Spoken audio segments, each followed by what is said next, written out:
Au tour de Raymond, 61 ans, retraité de la mine, de prendre la parole. Vous dites que vous venez ici pour relayer les infos plus haut, c'est ça. On n'a jamais vu quelqu'un nous mépriser comme ça. La plupart des gens, il y a un dénominateur commun. Si on est dehors du matin au soir, c'est quand même bien grâce aux mesures que votre gouvernement a prises. C'est celles qui ont fait déborder le vase. Mais le vase était déjà plein. Et maintenant, le tout, c'est pas de savoir qui a fait quoi. C'est de savoir ce que vous, qui devriez nous servir, pas nous asservir, vous faites pour nous. Nous, si on est dans la rue du matin au soir, c'est parce que vos mesures, là, qu'on entend, on a l'impression que vous descendez de la Lune. Il n'y a personne qui a 1000 € pour changer de bagnole, même si vous en mettez 4000 dessus. Non, laissez-moi finir, vous, maintenant. Les gens qui sont là et les gens qui se battent, ils sont à moins 30, à moins 100, à moins 50, à moins 500 tous les mois. Et depuis longtemps. S'il vous plaît. Et ça, c'est après avoir épuisé toutes les ficelles. Ça veut dire on n'emmène plus nos femmes au cinéma. On va plus au restaurant, on ne fait plus de cadeaux aux gosses, on ramène plus de fleurs à la maison. Toutes ces petites choses-là, on les a déjà supprimées depuis longtemps. On achète de la bouffe pour chiens, on nourrit nos enfants avec à cause de vous. On est au bout du rouleau, c'est pour ça qu'on est dans la rue. Et c'est la seule chose que vous devez faire remonter, c'est qu'on est au bout du rouleau. Et je voudrais juste terminer comme ça. Monsieur Macron, il a ouvert la boîte de Pandore, mais vous et lui, vous savez pas quand c'est que vous la refermerez. Méfiez-vous du peuple, vous l'avez mis dans la rue, mais vous arriverez peut-être pas à le faire rentrer dans la maison. Mettez-vous bien ça dans le crâne. Et si vous pouvez...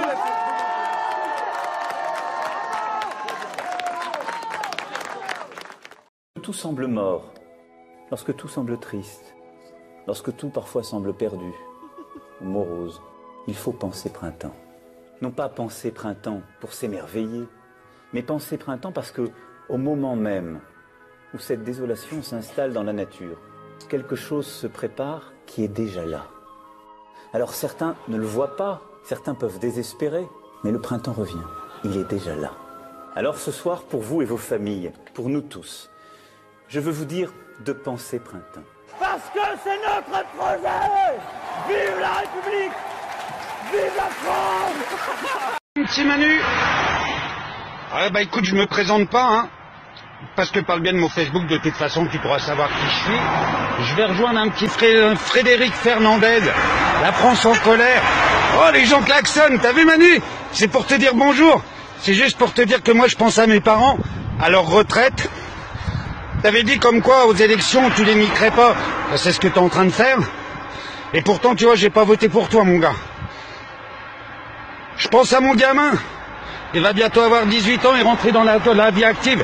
Puis je suis en train de me dire que t'arrêtes pas de le niquer. Et t'es déjà en train de le niquer qu'il a pas encore commencé à travailler. Tiens c'est marrant, il y a des gens qui me remercient. Alors Manu, moi je soutiens aussi les gens qui sont dans les ronds-points. Pour ton information, même si je suis pas. Aujourd'hui, je me fous la gueule devant ton radar pour pas que tu niques les gens. Parce que t'arrêtes pas de péter notre portefeuille et c'est le seul truc que j'ai trouvé intelligent. Je rejoins ce petit Frédéric Fernandez. J'espère que samedi, il y aura plein de monde à Paris pour venir te faire un petit coucou parce que j'ai vu ta vidéo comme quoi il y avait qu'un seul responsable de tout ce bordel et que c'était toi qui t'invitais les gens à venir te chercher. Moi, j'ai pas de pognon pour monter samedi à Paris pour venir te faire un petit coucou. Je serais bienvenu à ta garden party pour prendre un petit des petites merguez et des saucisses. Je suis sûr que ça doit être super sympa, vous mangez bien là-bas. Puis j'ai vu que tu avais racheté plein de couverts l'autre jour. C'est super cool, t'as une belle vaisselle, je suis content pour toi, ça me fait chier de pas pouvoir venir, sincèrement. Tiens, regarde. Le mec, il est content aussi, lui, il est en train de se dire qu'il est passé plus vite que la limite réglementaire à 80 km/h pour soi-disant avoir moins d'accidents sur la route. La seule chose que tu as réussi à faire, c'est d'augmenter, eh bien, tout simplement, le nombre de PV. Et t'es un gros malin, Manu. T'es un gros malin, Manu. Mais comme l'a dit le gars sur la petite vidéo l'autre jour, la France en colère. Toi, tu nous mets un truc gros comme ça, bah nous on est 67 millions à te mettre un petit truc comme ça, mais 67 millions de petits trucs comme ça, je peux t'assurer que ça va te faire un gros trou. Allez, bisous Manu, profite bien de ta petite piscine, là, sur ton petit château au bord de la mer. J'ai juste oublié, oui, j'allais, quand j'étais petit en vacances là-bas, et il y a une belle plage juste au pied de ton château, je comprends pas pourquoi t'as besoin d'une piscine. Salut Manu, je vais passer 4 heures ici juste, c'est la seule chose que je peux faire pour te niquer moi de mon côté. Donc salut, bonjour à tous les gilets jaunes de France et de Navarre. Donc vous voulez bloquer la France, vous voulez faire chier le gouvernement, seulement vous vous y prenez mal, parce que vous bloquez des ronds-points, et les ronds-points ça bloque pas l'économie. Macron il s'en fout, il s'en met un petit peu de partout, et que ça sert à rien, et que les flics ils mangent le casse-croûte avec vous, tellement que ça sert à rien, ils s'en battent les couilles, ils mangent même avec vous les condés.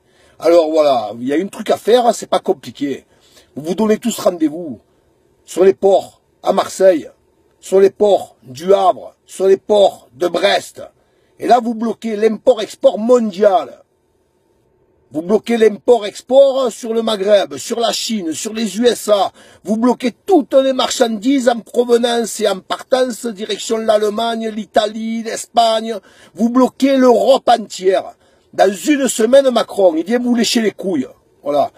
Alors arrêtez un petit peu de bloquer les ronds-points, parce que ça sert strictement à rien. Moi je suis solidaire avec vous, j'allais bloquer un rond-point comme ça fait bon enfant, c'est très gentil, on n'est pas content, ouais, allez on manifeste, c'est bien. Maintenant il faut être sérieux.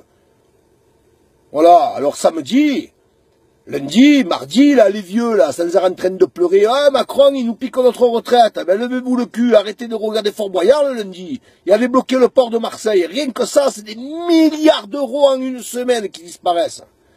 Et je parle pas que des ports, je parle des raffineries. Il y a 15 points centrales en France, il n'y en a pas 50 millions. Il y a les raffineries de Fezin autour de Lyon, les raffineries autour de Brest, autour de la Bretagne, Rennes, tout ça, là. Il y a les ports de Marseille, du Havre. Tout ça, ça alimente l'Europe. Alors faites-le et arrêtez de faire des conneries, de bloquer les ronds-points. Voilà, faites passer mon message un petit peu de partout. Et que samedi, ce soit des millions. Ne serait-ce que 3-4 000 personnes sur le port de Marseille. Les condés vont être débordés. Il y en a 1000 qui bloquent le port de Marseille. Les condés arrivent, les 1000 rentrent chez eux. Les condés vont dégager, il y en a 1000 autres qui reviennent. Et on bloque le trafic, on bloque tout. Dans une semaine, Macron, il va arrêter de rigoler comme il a fait hier aux informations avec les maires de France. Allez, faites passer le message, faites-le passer de partout. Parce que c'est notre projet. Vive la République. Vive la France.